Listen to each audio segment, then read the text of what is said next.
The miracle doctor won't be a kept man. Chapter 51. Mitchell walked over to Rain. Think carefully. If you don't behave, I'm going to give you a surprise. A surprise? Rain's expression changed. She knew that the surprise was nothing good. Flora, get a camera. We need to make her remember this beautiful moment, Mitchell ordered the first woman. Ah, you're so attentive. Flora opened her handbag and took out a selfie stick. Then she mounted her phone on it. Alora, show her the ropes. Mitchell looked toward the second woman. Alora smiled seductively and looked at the third woman. Cynthia, go and flip her around, or she won't be able to see my lesson. Cynthia grumbled. You're so unfair. You just have to make me do all the hard work. Mitchell then kissed her. Aw, I love you too, Mr. Mitchell. Cynthia thanked him. Her tone was sickly sweet. While Rain could not move, she became even more nervous and shut her eyes. It's useless, even if you shut your eyes. You're just burying your head in the sand. Cynthia patted Rain's face and threatened her. Rain opened her eyes in terror and shook her head. Her face was full of fear as she begged Mitchell to let her go. Look, she's scared, Cynthia said to Mitchell. Mitchell was just threatening Rain when he talked about the surprise. He looked at her. Have you thought it through? Rain hesitated for a moment before she nodded. You should have a long time ago. We wouldn't have needed to go through so much trouble, Mitchell said smugly. Don't get fooled now. Alora had thought that Mitchell would screw her, and she felt displeased when he rejected her, so she intentionally started trying to stir up trouble. It's fine. She can't run off anywhere else while she's here. Mitchell was feeling really confident about himself. He pulled out the towel in Rain's mouth. You'll get everything you want if you become my girlfriend, but if you lie to me, I'll make you suffer. His tone was arrogant and his gaze was lustful. Great disgust and annoyance burned in Rain's eyes, but she nodded. I'm saying I will. You should have said so earlier. This is much better. Mitchell felt proud of himself. A man would only be considered successful when a woman honestly claimed she wanted to be with him. He untied her. I'm going to make you so happy. He started laughing. Yeah, we love him so much. Alora began to seek Mitchell's favor. You'll never be able to forget ever meeting a man like Mr. Mitchell, Cynthia agreed. Rain scrambled to sit up straight. The ropes fell around her. Her heart was filled with rage and grief, and she felt so disgusted that she wanted to vomit. Even if she died, she would never become Mitchell's girlfriend. Her heart only belonged to Kiran York, even though she had never met him before. She would belong to the York family in life and in death. When she said that she was serious about becoming Mitchell's girlfriend just now, she had felt such repulsion that she wanted to claw her own throat out. Why the silence? Did she lie to you, Mr. Mitchell? Flora asked warily. Mitchell was about to ask Rain whether she was serious when Rain shook her head. My throat hurts, and my body hurts too. Let me get used to this first. Mitchell then remembered that she had been bound for a long time. He pouted but pretended to be generous by saying, Move around a little. I swore that I'll make you happy, so I won't let you be in pain. Rain looked at the four people, and she found them as repugnant as maggots. She resisted the urge to spit in their faces while she started moving around the room in search of a place where she could commit suicide. In the end, she saw an open window. That was it. She paced around 5 times in the living room, and her body finally regained its dexterity. You should have recovered by now. Flora wanted the main event to start soon so that Mitchell could shower some love on the 3 of them as well. One more round, Rain said. Sure. The more relaxed you are, the more at ease you'll be, Mitchell said perversely. Rain felt goosebumps break out all over her skin. She started heading toward the window. When she walked past them, she suddenly sped up, jumped on the windowsill, and jumped down from the 3rd floor without any hesitation. With her head facing downward, she shouted in despair, I'll see you in heaven, Kiran. Mitchell and the 3 women were shocked. They did not think that Rain would think about jumping out of a building. Damn it, Mitchell shouted angrily and ran downstairs. Kiran had driven into Dragonview Residences. He initially did not know where 3 was, but when he heard Rain's declaration, his heart clenched in such great pain that his hands trembled. He stepped down on the gas pedal and sped over. Rain was still airborne, but she felt relaxed. At the very least, she preserved her chastity. Even when she met Kiran in hell or heaven after this, she would feel no guilt. Tears spilled out of her eyes. Both she and her mother belonged to the York family, and her heart belonged to the fiancé she had never met. Even though she did not love him romantically, she was still glad that she had not betrayed him suddenly. Someone shot out from a secluded part of the mansion and grabbed Rain. Rain screamed in shock. Then, she saw an old man in a gray shirt holding her. She wanted to escape, but she could not do anything about it, so she could only watch as he held her. "Let me go." Rain recognized him. He was Mitchell's bodyguard, Grayson. Grayson let go of Rain with a calm expression. He then ignored her. Mitchell stormed downstairs. "Damn it, you lied to me. I'm going to make you regret ever being born a woman." "Dream on, I'd rather die than be with you, you monster." Despite feeling great despair, Rain still spoke firmly. "You want to die?" Mitchell sneered. "Why don't you try dying, then? Did you actually think things will be over once you die? Have you forgotten that your mother is still alive?" When Rain heard Mitchell threatening her with her mother, she trembled and took an instinctive step backward. "You pervert. I won't allow any woman I want to escape from my grasp," Mitchell said severely. "Don't be so ignorant, girl. You're fortunate Mr. Mitchell likes you." Alora snickered. "Then keep this pervert company." "I won't," Rain shouted. "Enough talk. I'm going to make you mine." As Mitchell spoke, he charged at Rain. Suddenly, the mansion door flew open, and a red Ferrari appeared inside. Everyone froze. Grayson's expression changed. He instinctively went over to Mitchell and glared at the Ferrari. Kiran opened the door and got out with a murderous look in his eyes. Chapter 52. "Who are you? Why did you crash into my mansion?" Mitchell had yet to sense danger, which was why he yelled at Kiran. While Rain did not know who Kiran was, since he was here, she treated him as her only hope. She cried out anxiously to Kiran, "Please, save me!" Kiran looked over to Rain. She was around 170 centimeters tall and was dressed like a student. Her face was covered in tears, and there was a pleading look in her eyes. She looked even more pitiful this way. When he remembered how Margaret had wanted to kill herself out of despair, how Squall had died in his place, and how Rain had declared that she would rather see Kiran in heaven earlier. Kiran's heart clenched in pain. He said gently, "Rain, I'm Kiran." You're Kiran." Rain looked like she had the shock of her life. In fact, she could not quite believe what she was hearing. She pinched herself. When she cried out in pain, she realized that she was not dreaming. Tears spilled out of her eyes like a dam had broken within her. She covered her face. It seemed like all the tension was bleeding out of her. She had wondered about who Kiran was for 20 years, and her mother had spoken about him for 20 years as well. She never thought that she would meet him today. She did not know how she should talk to him. She was delighted, sad, and upset. Since she was a child, she treated herself as Kiran's wife not for the sake of money, but for the sake of continuing the York family's bloodline. After all, the York family had suffered too tragic a fate. The burden she bore for 20 years was finally removed from her shoulders, and she no longer had to stay strong. Just looking at Rain made Kiran's heart hurt.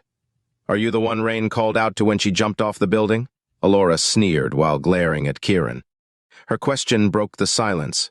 Rain jumped off the building. Kiran immediately figured out what had happened. Rain had jumped off the building when she shouted those words.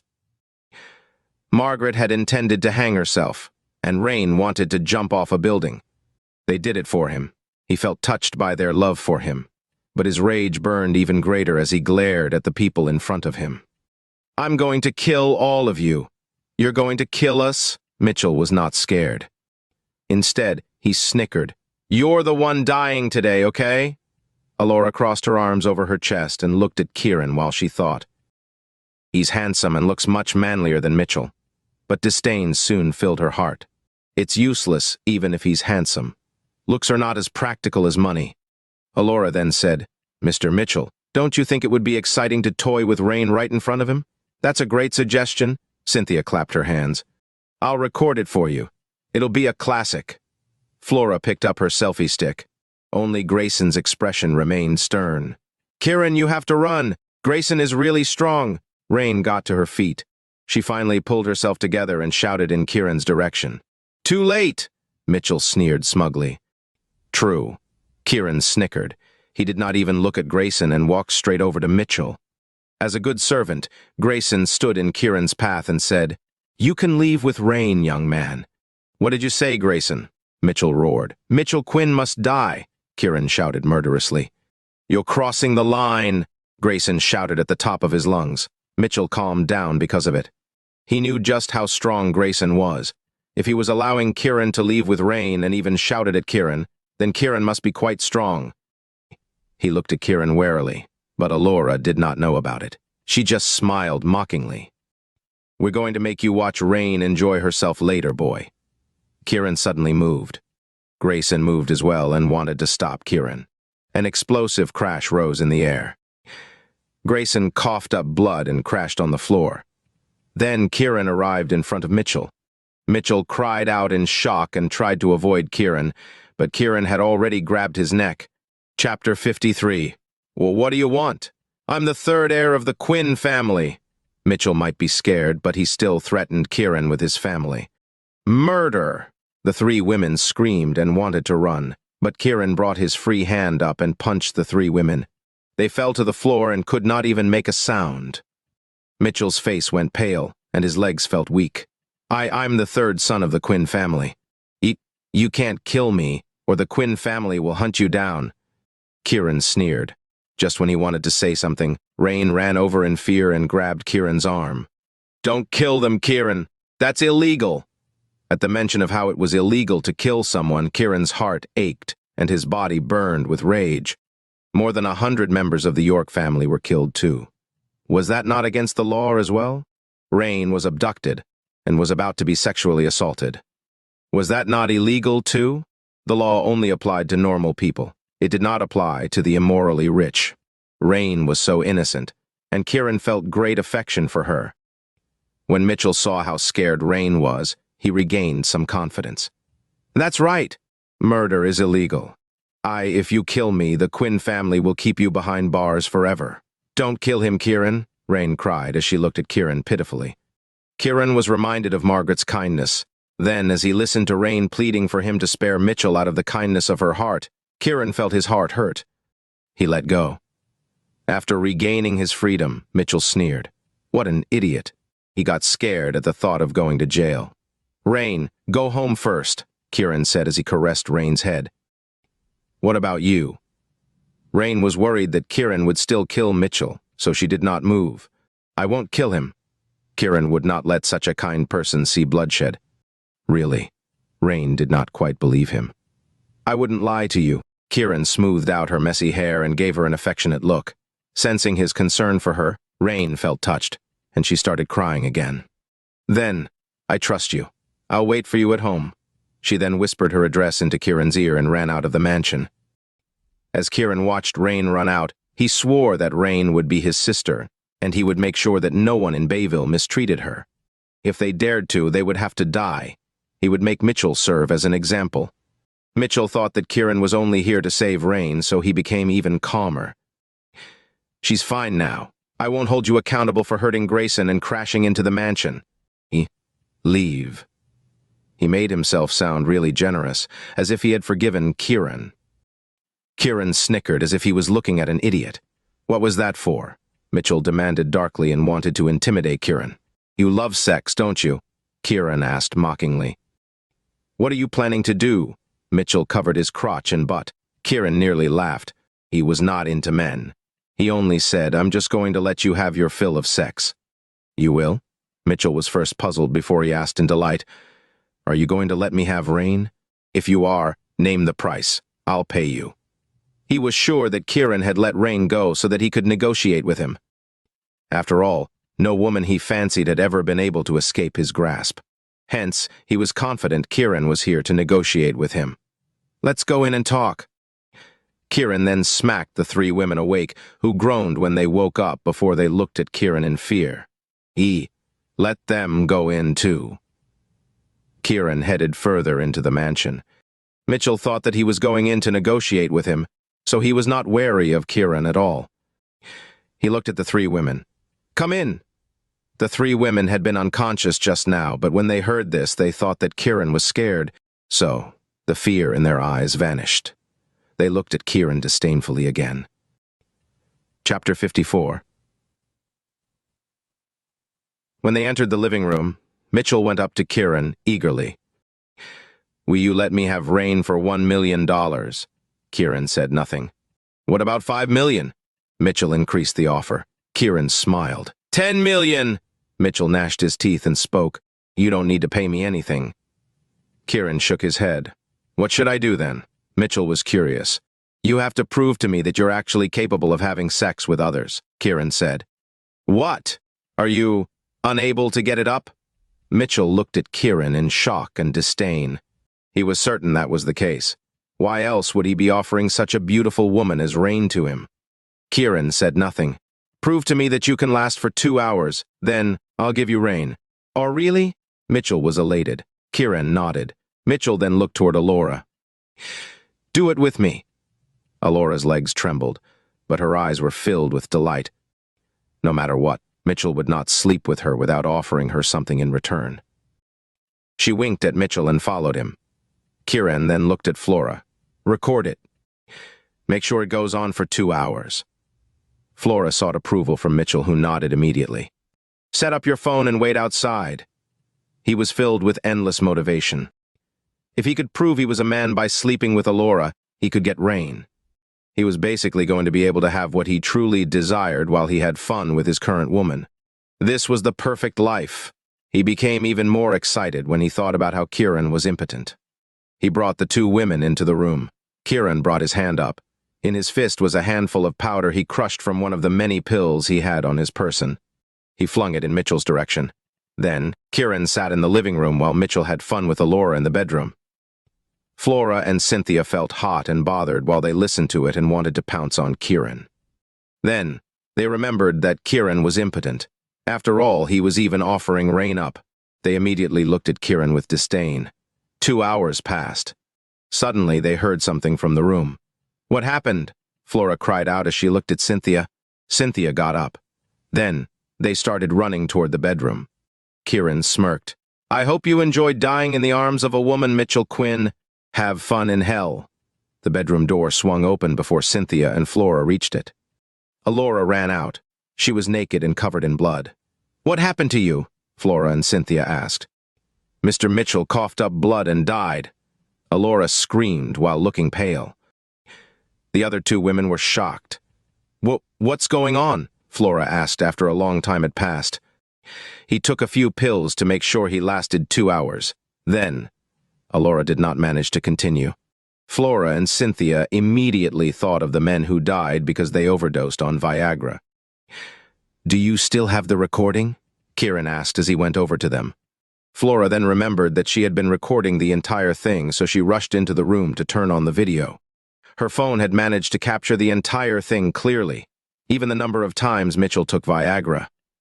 Kiran took the phone from her hands. "Bye!" And then he left. However, he did spare a glance at Mitchell's corpse and his grin grew wider. "Mitchell Quinn, your death is the beginning of the York family's revenge. My family was forced to jump off buildings, take poison, and die in all sorts of tragic ways. From this moment on, the 3 big families will die slowly, just like you did." What had really killed Mitchell was not the Viagra but his lust. The powder Kiran threw at Mitchell brought forth all of his lust. Mitchell was already drained from having too much sex. Once Kiran drew out all of his lust, Mitchell decided to indulge in his desires, and he even took Viagra. It was no surprise that he died. Kiran knew very well that he lived in a society ruled by laws. He could take revenge, but he could not just beat people up or murder people. Hence, the best thing he could do was to kill people through this method. Mitchell was a real idiot. He did not even know how he died. The 3 women were worried about the Quinn family exacting revenge on them, so they packed up their things and fled Bayville. Kiran did not do anything to the 3 women. He was waiting for the Quinn family to attack them so that he could gather evidence of their crimes. He had started laying his trap. The video on the phone would be his gift to the 3 big families during their party as a symbol of the York family's return. Kiran wanted the York family's name to rise within Bayville again. He wanted to make all of his family's enemies tremble in fear. As for the Quinn family, they did not even know that Mitchell had died. By the time Kiran drove the battered car back to Xander Corporation, it was already 6 p.m. The employees had already clocked off work, but Snow was still in her office. Kiran stood at the entrance of the company and stared at the window to her office for a while. In the end, he decided not to tell her so that she would not be dragged into this mess. He went upstairs. Chapter 55. Snow was reading documents in her office. Once she finished reading the last document, she put it down and looked toward the door while she grumbled, "Where on earth did he go? I didn't see him for the entire afternoon. Once I go back today, I'm going to get him a phone. He won't be able to go missing again. It's your fault for acting all smug. I'm going to make your life a living hell." Kiran pushed the door open. "You're going to make whose life a living hell now? You sure have some unique tastes." Kiran assumed his usual attitude and started teasing her. Snow's mouth fell open and she was stunned. How should she defend herself? Kiran stared at her as he remembered how the Xander family had remained loyal to the York family for 20 years. Their loyalty was a rare thing in the modern era, and he was touched by it. He became even more determined to help them. He would not have been so mad at Snow if she had not photoshopped her picture, but he was still determined to get a divorce. "Give me $1 million, Kiran said to Snow, who remained shocked by his sudden return. "Why do you need that much money?" Snow asked warily. "To provide for my sister," Kiran said calmly. He had fully and naturally accepted Rain and Margaret as his family, and even if someone asked him to die for them at this very moment, he would not think that it was a ridiculous request. He would even do so with a smile. But Snow just thought he was lying. She picked up the documents on the table and threw them at Kiran. "Die. You're not giving it to me? $2 million it is." With that said, Kiran started stripping. "What are you doing?" Snow asked nervously when she saw Kiran stripping. "Have you forgotten what you did when you ran into my room to ogle at me?" Kiran rolled his eyes at her. Soon, he was down to a pair of shorts. "What?" Snow was furious. It was not as if she did it intentionally, but Kiran had already gone into her office bedroom. There was a modest bathroom inside, so he went inside to take a shower. As he stood under the shower, his eyes burned with an icy fury and murderous intent. He did not know just what sort of grudge the three big families had toward the York family, but he knew that he had to take revenge for the York family, regardless of who masterminded the family's destruction. Snow picked up Kiran's clothes. When she saw the dust, grass, and window shards on it, she was curious. What had he been doing? She was also worried. Half an hour later, Kiran came out of the shower and looked much calmer than before. He was back to his usual self. While in his shorts, he ignored Snow and grabbed the new clothes hanging by the sofa. Snow rolled her eyes at him again and felt defeated. She had asked her secretary to buy clothes for Kiran in the afternoon, but he did not even thank her for them. He just put them on. It was as if this was all par for the course for him. Did he actually think she was really his wife and Xander Corporation was his home? He must have been lying when he talked about divorce. He was so fake. Kiran ignored her reaction. Once he got dressed, he took a look at himself and nodded in satisfaction. "Your judgment is finally useful for once. Not bad." It was a sincere praise. This was going to be his first time showing his face as part of the York family.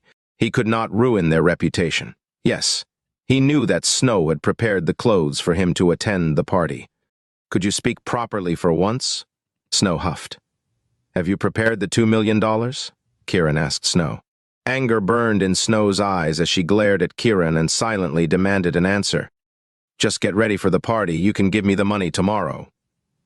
Kiran picked up his dirty clothes and tossed them into the trash can. Snow rolled her eyes in Kiran's direction. Was he seriously not going to give her an explanation? She picked up her handbag and stormed out of the office. Kiran just followed her as if nothing had happened. When they got downstairs, Snow started searching for her car. Then she realized that half of her Ferrari's bonnet was wrecked. Thinking that she must be seeing things, she rubbed her eyes before going closer to take a look at the license plate.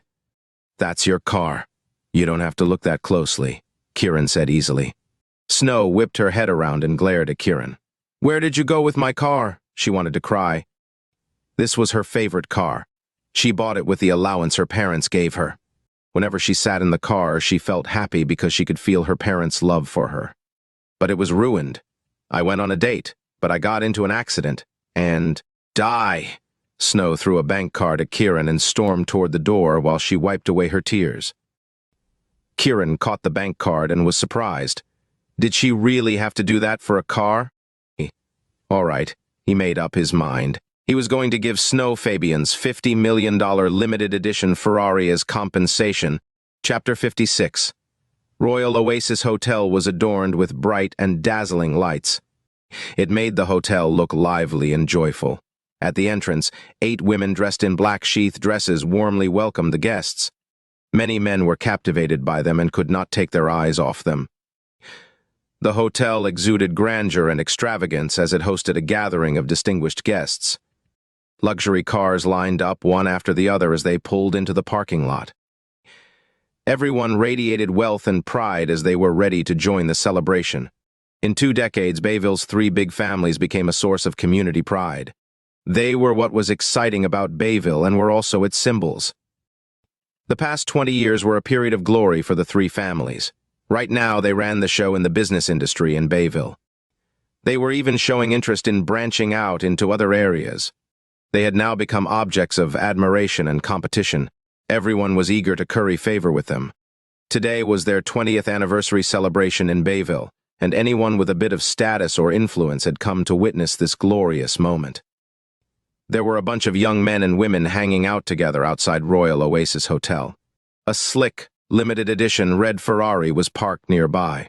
Fabian looked handsome and stylish in his dashing white Armani suit as he stood by the Ferrari. The contrast between the bold red of the car and the crisp white of his outfit was absolutely eye-catching. The only difference between that day and the day he proposed to Snow at Xander Corporation was the absence of thousands of roses.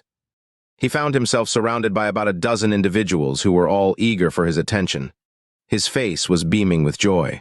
The despair he felt after the humiliating proposal and being taken in for questioning by the police was completely gone. He was now the most dashing young man. A cab pulled up to the entrance of the hotel. Snow got out. She took the cab alone because she was upset with Kiran after her car got damaged in an accident. During the ride, she immersed herself in playing Fruit Ninja on her phone. She vented her frustration by imagining the fruits as him. She did not notice that Fabian and the others were at the entrance. She was completely taken aback when she got out and came face to face with them. Things got even more awkward when she took a glance at the departing cab. The people near Fabian looked at her with mocking smirks. She was wearing office attire instead of an evening dress. Although Fabian had feelings for Snow, she had rejected him. After that, he was also brought to the police station for questioning. This had fueled a strong sense of anger and frustration within him. A woman with bleached hair and smoky eyeliner stepped forward. Well, Miss Snow, look at you. Life has been so horrible for you that you had to call for a cab to get here? Did you get caught up with some hot young thing and get into a love scam? You see, we're all getting older. It's just how life works. Why bother chasing after young hotties? The woman was Zara Marsh, Theodore's granddaughter. Her sarcastic words instantly created a tense atmosphere. Zara, you're being a little too blunt here. Poor Miss Snow. She must be feeling so embarrassed. Another woman came forward and said, but I have to give you credit for it. That's quite a truth bomb. It seemed like she was defending Snow, but in reality, she was further insulting her. The woman was Evelyn, Henry Quinn's granddaughter. Soon, things became pretty heated. Snow was not good at confronting people, but she was seething as she faced Zara and Evelyn's relentless mockery. How should she fight back, though? Her frustration left her momentarily tongue-tied. Fabian secretly relished this, but he pretended to worry about her and said, Evelyn, Zara, don't say that about Snow. He turned to Snow and said, you know you're always welcome. I'd have even personally driven over to pick you up. He patted his Ferrari. This car is yours. It symbolizes my heart. Once again, he confessed his feelings. Both Zara and Evelyn sneered and shivered in disgust. They found Fabian's words too cringeworthy. No thanks. Snow shook her head and rejected him before walking away. Mr. Fabian, it seems she'd rather take a cab and cry than accept your limited edition Ferrari, Evelyn commented sarcastically. All of Fabian's pent-up resentment surged as he got rejected by Snow again. His expression turned dark. "Mr. Fabian, Snow wants to use her husband's money to pay off the debts." "She won't accept your proposal," Zara taunted. He started fuming as Evelyn and Zara further provoked him. Albert, Fabian's grandfather, said that this banquet was to pressure Snow into marrying him. But Fabian felt furious at her current attitude and how she had publicly humiliated him. He took a deep breath to calm himself before saying to Snow, "I don't want to be compared to that trash. My love for you is genuine and undeniable." Snow found it incredibly cheesy and bluntly rejected him. "Sorry, I don't love you." Fabian was so infuriated that he trembled with rage as he glared at her. "Mr. Fabian, looks like your love is going to remain unrequited." Zara teased him again. Evelyn sneered. "Be careful, Mr. Fabian. You're only going to hurt yourself if you keep having feelings for her." Fabian was outraged. He was determined to make Snow his, regardless of whether she agreed or not. But he still wanted to feign sincerity to get her. "Snow, you're my one and only love? Are you sure?" Just then, Kiran quipped as he emerged from behind Snow. When Snow heard Kiran's voice, for some reason, she felt a strange sense of reassurance. Kiran walked up to her and pulled her into his arms. He then turned to Fabian and said, "Haven't the police taught you a lesson? Wrecking someone's marriage is an unethical behavior." Fabian was already furious when he saw Kiran. When the topic of the police came up, his anger escalated further. He glared at him and said coldly, "You fucker, who are you to marry Snow?" "Who am I to marry her?" Kiran scoffed. He held Snow even closer and leaned down to kiss her. Snow panicked and let out a low gasp. She was confused and could not fathom why Kiran would choose this moment to kiss her in public. She wanted to resist, but his kiss left her body weak and powerless.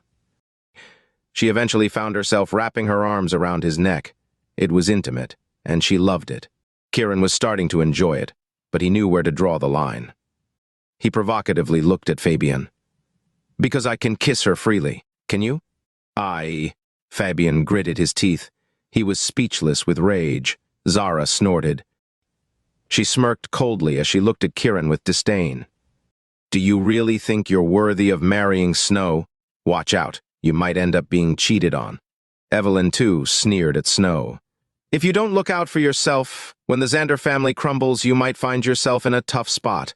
You'll end up used and discarded." Snow trembled in rage, but Kiran hugged her tightly to comfort her. Meanwhile, Kiran looked at Zara and Evelyn with a smile. "Why are you smiling?" Zara asked sharply. His smile agitated her. Chapter 57. Kiran looked puzzled and said, "I'm just amused at your makeup. It's so thick that you look like a banshee." Zara was incredibly angry and rendered speechless. Just because she put on a bit more makeup today did not mean she looked like a banshee. "Who are you calling a banshee?" Evelyn said loudly as she backed Zara up. "Wow!" Kiran yelled and hugged Snow. "Honey, there are 2 banshees." His exaggerated gesture made Snow burst into laughter. The surrounding people joined in. You're the damn banshee!" Zara cursed at Kiran angrily. Kiran let go of Snow. His face turned ashen as he raised his hand and pointed to both sides of Zara. He said, You have 2 little ghosts with you. They look like the older siblings of the 3rd child in your belly."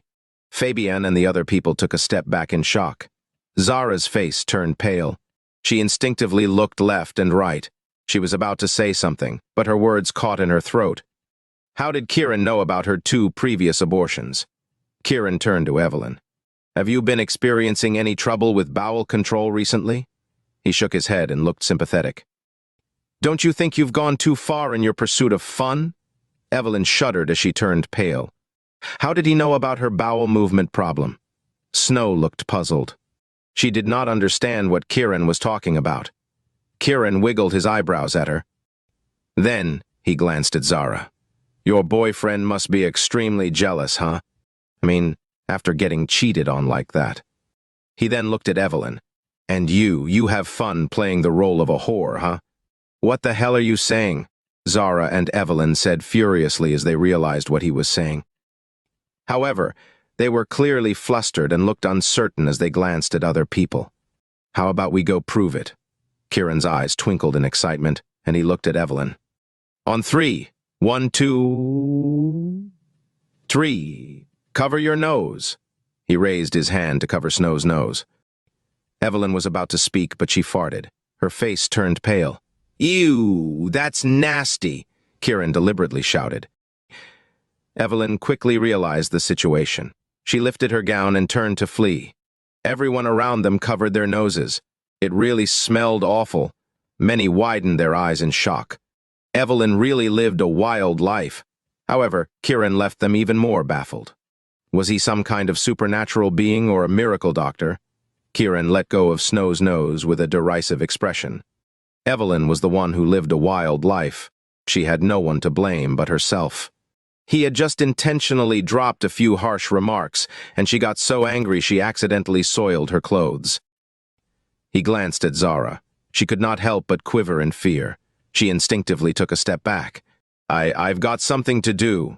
She hurriedly walked toward the hotel and tried to avoid him. "Don't abort that third child, or you might never be able to have kids again." Kiran gave a friendly, well-meaning piece of advice. He sounded like a concerned friend. Yet again, they were met with a collective gasp of astonishment. Zara became overwhelmed and started to run even faster. Unfortunately, she accidentally stepped on the hem of her evening gown. She slipped and fell to the floor with a loud thud. Zara screamed in horror as she started bleeding. With her smoky makeup adding to the effect, she did resemble a banshee. Fabian and the other onlookers were angry with both Zara and Evelyn. They also harbored resentment toward Kiran. While Snow was surprised at how Kiran found out about Zara and Evelyn's secrets, she felt a sense of joy. "This pervert finally helped me take revenge." Kiran raised an eyebrow at her as if he was saying, "Where's my thanks, ugly?" Snow shook her head and smirked. "In your dreams." Kiran winked at her. "Let's get a divorce, then." Snow wanted to kill him. Fabian and the others watched Kiran and Snow exchange glances. They gritted their teeth with hate. Kiran had already shifted his gaze back to Fabian. Fabian sensed an intense gaze targeted at him. It felt like Kiran was looking through him. He shuddered and felt a chill run down his spine. He remembered that Kiran married Snow because he had saved Harold.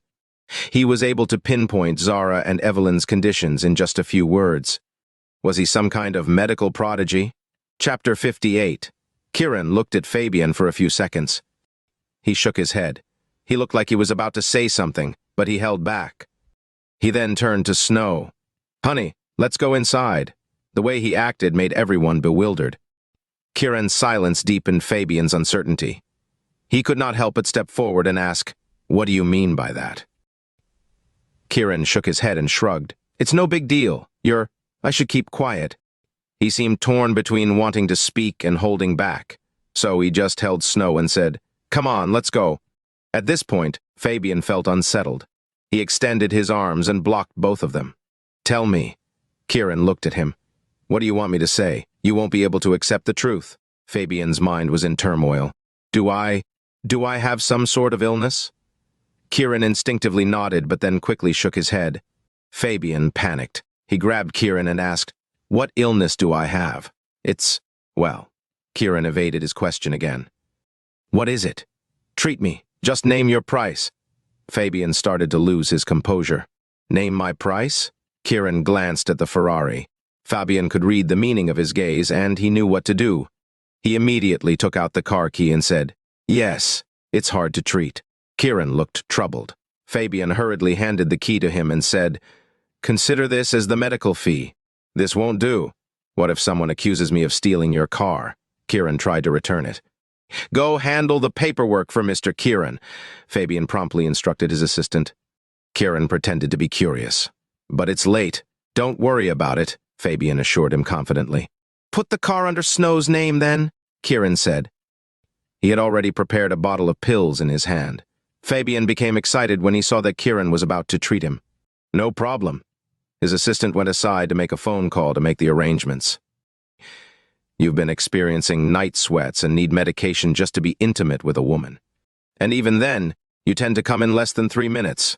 Kiran laid out Fabian's condition like an experienced doctor. Fabian blushed and felt utterly embarrassed. Being exposed like this in public felt even more degrading than a direct slap to the face. However, he looked forward to Kiran's treatment because that was indeed the sickness that had been plaguing him. "So, can you, fix it?" "Of course." Kiran glanced at the Ferrari again. "Get it done pronto," Fabian urged his assistant. The assistant nodded. All the paperwork was done in less than 5 minutes. Snow soon received a phone call. Without wasting any time, Kiran proceeded to give the pills to Fabian. In no time, Fabian felt refreshed and full of energy. He looked at Kiran in total surprise. "All right, you now can fully enjoy yourself," Kiran said with a smile as he put away the bottle of pills. "Thank you so much," Fabian said gratefully. "Come on, honey, let's go." Kiran jingled the Ferrari key and walked in with his arm around Snow. Fabian watched as Kiran walked into the hotel. His sincere smile faded into a mocking one. To him, Kiran was an idiot. Now that Kiran had helped him out, he could pursue Snow. She would then cheat on him. What an idiot. Snow could not understand why Kiran would help Fabian. She nudged him with her elbow. "Why are you helping that monster?" "I'll tell you if we get divorced," he chuckled. "Go to hell." Snow's good mood vanished instantly. "Dream on. Just say that you can't bear to divorce me." He smirked triumphantly. He sneered without saying anything further. Fabian would end up like Mitchell, who died while being intimate with a woman. Fabian, too, would be driven by his intense desires. At this moment, Fabian was on his last hurrah. One by one, the people from the 3 big families would meet a miserable end. Kiran strode into the banquet hall. His revenge had started. At this moment, 3 elderly men stood at the hall's entrance with happy expressions, while a crowd gathered around them and showered them with compliments. Chapter 59. We have the 3 big families to thank for Bayville's state of development today. Without them, we wouldn't be enjoying our riches now. Thank goodness the York family met its downfall, or we'd still be hungry. The Yorks were nothing but a den of vampires. On the other hand, the 3 big families are the true exemplars of nobility and selflessness. Back and forth the attendees went, their animated conversations painting the 3 prominent families as nothing short of saints. With every fancy word they could think of in their vocabularies, they fell over themselves to curry favor with the 3 elderly men like a bunch of bootlickers. The 3 were smiling so hard that their weathered faces looked like the cracked bark of an old tree, and their eyes were brimming with smugness. At that moment they felt like kings at the highest peak, gazing down at the smaller mountains beneath their feet. Being the leader, Alfred waved a hand and said nonchalantly, "Please don't shower us with such praises." The ashes of those hundreds of dead York family members scattered across Bayville might hear you. Ha ha ha. You have a great sense of humor, Mr. Alfred. Their ashes have probably all turned into fertilizer and gotten absorbed by the earth. Even if the Yorks were alive, they couldn't do anything. Now that they're dead, all it takes is a gust of wind to blow their ashes away. Even if the Yorks were alive, we'd have nothing to be afraid of with the 3 big families around, so why should we be afraid of their ghosts? The 3 big families are our pillars of stability. Any York family ghosts wandering about will have to make themselves scarce before them. Alfred's comment sparked another enthusiastic wave of flattery and jeering targeted at the York family. The 3 elderly men were so gratified they could not help grinning from ear to ear. At that moment, Kiran stepped out of the elevator, just in time to hear every single word they'd uttered. Violent, murderous rage swelled up in him. For 20 years, the ashes of the York family's deceased were scattered across the earth because there was no place to bury them. Meanwhile, the 3 big families flourished and became figures of worship. For 20 years, the York family was separated by the boundary between life and death, with the survivors merely drifting through life without purpose. Meanwhile, the 3 big families dominated Bayville and basked in the respect of the masses. For 20 years, he trained relentlessly in the deep mountains, even in the coldest winter and hottest summer, because of hatred and hatred alone. Meanwhile, the descendants of the 3 big families spent their lives in luxury and debauchery.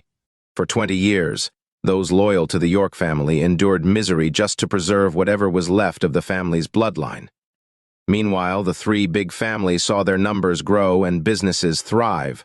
The world was unfair and humans were evil. Kiran's pupils shrank as wrath surged in his eyes, the murderous intent in him instantly escalating. In all their present glory, the three big families were a mirror of the York family when it once held the greatest power in Bayville. They had used the blood and lives of the Yorks to attain their prosperity. He remembered how Margaret strangled her own son and burned his corpse to help him survive, while her daughter, in a state of helplessness and despair, killed herself to escape being raped by Mitchell. Rain Frost, to protect her innocence, had resolutely chosen to end her life by jumping off a building. Where was justice? Where was fairness? All of this was the hatred and pain inflicted upon the York family by the three big families. Once upon a time, the York family collapsed, while the three big families thrived. From now on, it would be the other way round. Kiran was determined to make the York family rise again and become the most revered of all. Acutely picking up on the change in Kiran's mood, Snow followed his gaze. Kiran was already staring straight at the three elderly men. Sensing his stare, they glanced in his direction as well. The instant their eyes met, the temperature dropped sharply, and an air of malice seeped into the surroundings. Chapter 60. Surprised looks appeared on the faces of many in the hall who did not know who Kiran was. When they noticed Snow tucked close against his side, rumors of her husband came to their mind. Kiran's gaze shifted to sweep over the magnificent hall, the immaculate red carpet, and the promotional video presenting the achievements of the three big families playing on the large screen. The image of the Dragon's Mount ruins flashed through his mind. That was the last remaining memory of the York family in Bayville. Its decline, his heart raced, and his blood boiled. Sensing his hostility, Alfred, Theodore, and Henry exchanged glances. Their faces remained composed, but savagery was already brewing in the depths of their eyes. "Snow, you're here." Alfred was the first to speak. He then asked, "Didn't your grandpa come with you?" Breaking away from Kiran's side, Snow said with a slight blush, "Hello, Mr. Alfred. My grandpa isn't feeling well, so he sent me to offer congratulations on behalf of the Xander family." Alfred regarded Snow's beauty and grace with delight. This woman right here was his ideal granddaughter-in-law. Unlike the Quinn and Marsh family, who coveted Xander Corporation and Dragon's Mount respectively, the Ziegler family was more eager to have Snow Xander herself. Not only was she beautiful, but more importantly, she was also highly capable. With a brilliant woman like her, the Ziegler family would grow stronger in the future. Material assets and money were easy to obtain, but talented people were hard to come by. In Alfred's eyes, Snow was a person of talent. "I heard that your grandpa's ill. It'd be good for him to take time to recuperate. The older you are, the harder it is to recover from an illness." Alfred pretended to look worried. "Thank you for your concern, Mr. Alfred," Snow replied politely. "I heard Xander Corporation has paid off its debts. That would probably speed up your grandpa's recovery, wouldn't it?" Theodore said, his tone laced with sarcasm. He was still fuming over Orion's defeat. "Thank you for your concern as well, Mr. Theodore." Snow's response this time was less polite than the one she had given Alfred just now. Disgruntled, Theodore cast Henry a look that basically said, "Looks like you won't be getting your hands on Xander Corporation." Henry was instantly enraged. "Since you're here to offer your congratulations, what presents have you brought for us, Snow?" "Presents?" The word sent Snow's mind reeling. She had prepared an ornate cauldron but forgot it when she found out her car had been wrecked. Crap! Flushed with embarrassment, she instinctively rolled her eyes at Kiran. Everyone at the scene could tell from Snow's reaction that she had shown up empty-handed, and they looked on in gleeful anticipation. "Since you didn't bring a present, how about I name what I want?" Henry asked with a mirthless smile. "Go ahead, Mr. Henry." Snow maintained her bold front. "Sell Xander Corporation to the Quinn family for $500 million, Henry said, grinning. Snow's face immediately fell and her eyes flashed with anger. "I'll request a simple present for the Marsh family, too. Just sell Dragon's Mount to us for $1 billion. Theodore smirked. Alfred kept quiet. Clearly, he could not state outright that it was Snow Xander herself he wanted. Henry proposed, "I think the best present for the Ziegler family would be having Snow as their granddaughter-in-law. I'm sure they'll be very pleased with that." Alfred only beamed, but his silence was a blatant indication of his agreement. The guests had long heard that the three big families were planning to seize the Xander family. After hearing what the three heads requested, they realized with shock that this was truly game over for the Xander family. Snow's face contorted, and her petite body shook with fury at their greed. These older men were much more despicable and unscrupulous than she had imagined. "Is there a problem, Snow?" Henry demanded coldly. Snow was hesitant. She knew very well that the three big families were practically committing daylight robbery, but could she refuse? Kiran, who had been silent all this time, finally spoke with a sneer. "Of course there is a problem.